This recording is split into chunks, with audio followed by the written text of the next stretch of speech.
I do so with no ill will, but with enormous and enduring gratitude to have had the opportunity to serve the country I love. We are going to deliver a fantastic deal by which this country will come out of the European Union.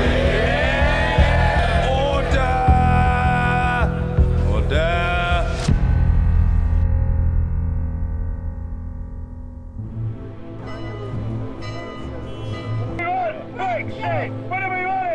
People have very strong feelings about globalization, so I think that for some people they've gained a lot from it, for some people they've felt that they've lost something, and there's been kind of inequalities in Britain, but then everywhere there are huge inequalities, so I guess this is a response to that kind of feeling of inequality.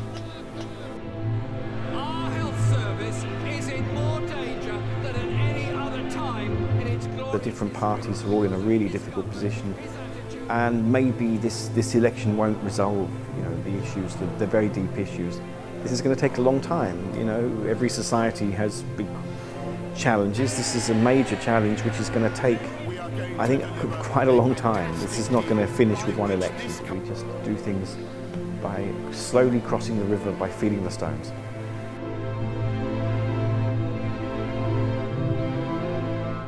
Well, I'm a pragmatist, so I voted to remain. I respect the democratic will of the British people, although I know that it's proved really difficult to interpret, and people are still interpreting it, and I guess there's been really big challenges in following it out. But that's democracy, right? You can't just impose solutions on people and sort of not listen to what people say. If you have a decision that happens that you don't like, you have to do something about it.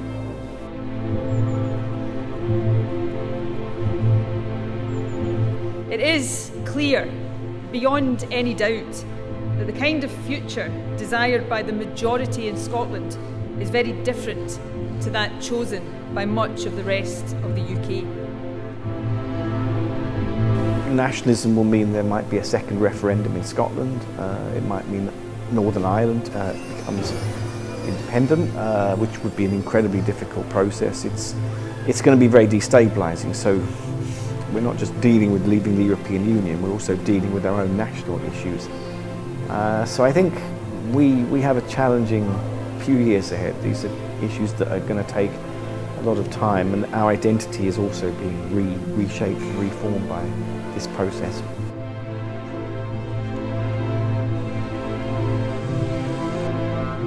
The UK is still kind of growing a little bit. I think it's had an impact. Some people estimate that it may have cost maybe about 1% of GDP. So there is a cost.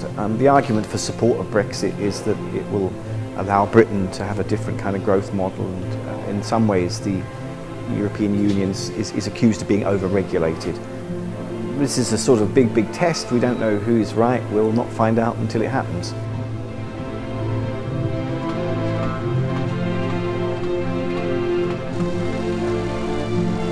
The last 6 years alone, we've seen more than 700 new investments by Chinese firms in the UK, creating and safeguarding many thousands of jobs. China is interested in the UK's finance, it's interested in the UK as an open investment environment, it's interested in the UK as a technology partner. So the question is, will those things become easier after Brexit, or will they become more difficult? And that's hard to say at the moment. As a finance centre, London might become more exciting for China. As a kind of an investment environment, it might mean that we are more open to Chinese investment.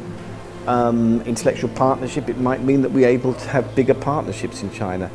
But these things have to be reciprocal, right? I mean, they have to be reciprocal.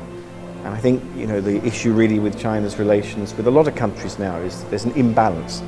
And I think what we're looking for with the UK is a balanced, reciprocal relationship with China, where we really do have win-win, rather than just say we have win-win. So that's the most important thing, not just saying but doing.